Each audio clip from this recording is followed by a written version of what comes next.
आ रहे हैं आज, एटलीस्ट स्वदेश के बारे में तो मैं कह सकता हूँ, वो है आर्यमान ठक्कर। लैंडमार्क ग्रुप, आपको पता है ईटी नाउ स्वदेश पे लैंडमार्क के मैनेजमेंट अक्सर आया करते हैं, हमारे one of the favourite managements हैं क्योंकि इतनी यूनिक कंपनी है उनकी, और वो है लग्जरी रिटेलिंग। और आज हमारे साथ यूजुअली तो सीनियर ठक्कर साहब आते हैं, आज हमारे साथ जूनियर ठक्कर साहब हैं।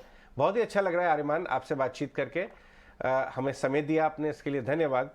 आज आपके साथ जो बातचीत हो रही है उसमें एक बड़ी खबर भी है, और वो है कि आपके एक और बड़े पार्टनर जो कि मर्सिडीज हैं, वो बहुत एक्सपेंशन करना चाहते हैं पूरे देश भर में, स्पेशली अपनी इलेक्ट्रिक व्हीकल रिलेटेड ऑफरिंग्स का। अभी तो चुनिंदा दिखाई देती हैं, जहाँ पे हमारा ऑफिस है यहाँ लोअर परेल में, कमला मिल्स में एक आध इलेक्ट्रिक मर्सिडीज दिखाई देने लगी हैं, बट शायद इनकी पॉपुलैरिटी बढ़ने वाली है। तो मुझे ये जानकारी लेनी है कि आपके बिजनेस को कैसा बूस्ट मिलेगा, क्या आप ही वो ऑफरिंग सेल करेंगे या मर्सिडीज अलग से स्पेशल आउटलेट सिर्फ अपनी ईवी व्हीकल्स के लिए बना रही है, ये समझना चाहते हैं कि वो अपॉर्चुनिटी भी आपकी कंपनी में कैप्चर होती है। जी, first of all I think शुक्रिया मुझे ये प्लेटफॉर्म पे बुलाने के लिए। बहुत अच्छा लग रहा है फर्स्ट टाइम ईटी नाउ स्वदेश पे आके, so thank you again for having me. जो आपने प्रश्न पूछा कि हाँ, आई थिंक कल ही आज न्यूज़पेपर में था कि उन्होंने बोला है कि 20 to 25% उनके ऑल ईवी सेल्स होने वाले हैं, और इस साल मर्सिडीज बेंज और 3 या 4 नए ऑल इलेक्ट्रिक मॉडल्स लॉन्च करने वाली है इंडिया में।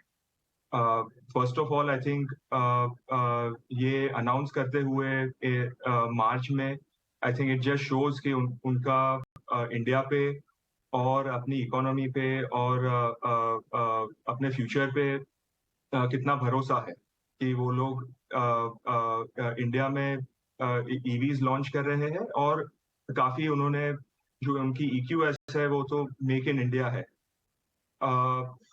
सो टू आंसर योर क्वेश्चन कि हाँ, आई थिंक जो मर्सिडीज के फ्रेंचाइज पार्टनर्स है वो उनके एग्जिस्टिंग आउटलेट से ही ईवीज बेचेंगे। अभी भी उनकी जो 4 ईवी ऑफरिंग्स है वो लोग हमारे आउटलेट से बेच रहे हैं। बिल्कुल, ये बात अपनी अच्छी कही। और दूसरी बात ये जानना चाह रहा था, हमारी कल टीम में भी यही बातचीत हो रही थी, मुझे याद है 1-2 साल पहले आपके शायद फादर से ही बात हो रही थी और हम कहीं पढ़ रहा था मैं, तो कि मर्सिडीज ने ये कहा था कि 25% ग्रोथ हमारी टियर 2 टियर 3 से आ रही है। जब हम और दूसरी लग्जरी कैटेगरीज की बात करते हैं तो ये फीडबैक मिल रहा है हमें यहाँ ईटी नाउ स्वदेश पे कि बढ़ती जा रही है ग्रोथ टियर 2 टियर 3।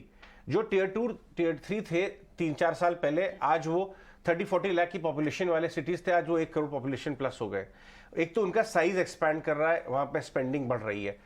मैं अभी जानना चाहता हूं कि आपकी, या अगर आपको जानकारी हो, इंडस्ट्री की luxury car sales tier 2 tier 3 में कैसी है? अच्छी ग्रोथ है, अर्बन एरिया से ज्यादा है या बढ़ रही है? इस पे फीडबैक दें। जी, नहीं, आपने काफी पर्टिनेंट क्वेश्चन पूछा है।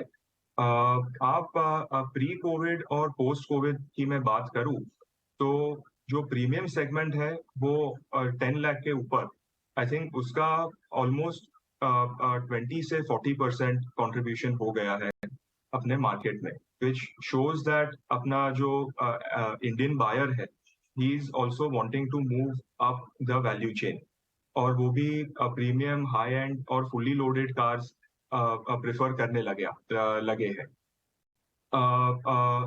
मैं लग्जरी की बात करूं, सो लग्जरी करेंटली सिर्फ अपने मार्केट का 1% ऑफ सेल कंट्रीब्यूट करता है, एंड लग्जरी और premium segment are likely to grow significantly faster than the auto industry. So I personally feel that yes, I think tier 1-2 markets भी grow कर रहे हैं काफी fast. So I think ये percentage में भी कुछ सालों के लिए रहेगा, but the tier 2-3 markets are also catching up quickly. बिल्कुल आर्यमान, इनफैक्ट ये जो आप बात कर रहे हैं ना, जब लास्ट टाइम हमने संजय से बात भी की थी तो मिस्टर संजय का भी यही कहना था, प्रीमियम कार मार्केट में एक रेडिकल शिफ्ट दिख रहा है। लेकिन एक बहुत स्पेसिफिक क्वेश्चन आपसे गुड़ी पाड़वा पर भी पूछना चाहते हैं, क्योंकि कुछ रिपोर्ट्स ऐसी आई थी, हालांकि आपका इंडस्ट्री और आपका जोन इतना इफेक्टेड नहीं होना चाहिए, लेकिन कुछ रजिस्ट्रेशंस कम की भी बात हुई है। 50% ड्रॉप रहा है कार सेल्स का मुंबई में, एटलीस्ट इस गुड़ी पाड़वा पे रजिस्ट्रेशन का। क्या आपके पास ऐसी फिगर्स आई या कुछ ऑब्जर्वेशन जो आप हमें शेयर करना चाहेंगे?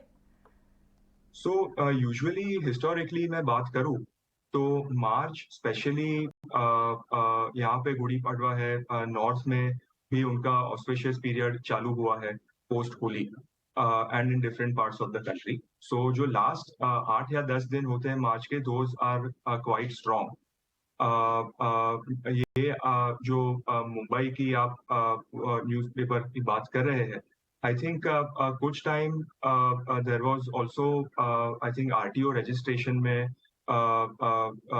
अभी आरटीओ प्रोसेस में कुछ डिले आ रहा था। There was some discussion between the RTO and the government, and I think जो इसीलिए मे बी रजिस्ट्रेशन अभी कुछ कम दिखाई दे रहे होंगे। But I think as that gets rectified, I think आप भी देखो, आप भी actual registration figures end of March हम लोग को दिखाई देंगे। अरमान, बहुत बहुत शुक्रिया आज हमसे बात करने के लिए, अपने व्यूज शेयर करने के लिए। चलिए आगे Thank you for बढ़ते हैं having और me. अपनी